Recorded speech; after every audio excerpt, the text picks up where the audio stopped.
साताऱ्यात एकाच कुटुंबातील चौघांचा विजेचा धक्का लागून अंत एकमेकांना वाचवण्याच्या नादात सगळे चिकटले. सातारा जिल्ह्यात अत्यंत धक्कादायक आणि मन सुन्न करणारी घटना घडली आहे. फलटण तालुक्यात खामगाव येथे विजेचा तीव्र धक्का लागून एकाच कुटुंबातील 4 जणांचा जागीच मृत्यू झालाय आणि हे सर्व मृत व्यक्ती पारधी समाजातील एकाच कुटुंबातील असून या दुर्दैवी घटनेमुळे संपूर्ण सातारा जिल्ह्यात मोठी हळहळ व्यक्त केली जाते आहे. घरासमोरील विद्युत केबलच्या उघड्या तारेला एकाचा स्पर्श झाला. एकमेकांना वाचवण्याच्या नादात कुटुंबातील इतर सदस्य पुढे सरसावले, पण काळाने त्यांच्यावरही हल्ला केला.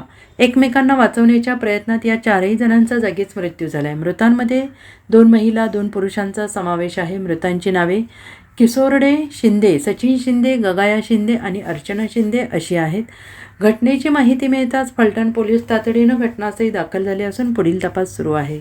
महावितरणाच्या कारभारावर आणि सुरक्षेवर आता स्थानिक पातळीवरून मोठे प्रश्नचिन्ह उपस्थित केले जात आहे. Bureau report SPN Marathi, Satara.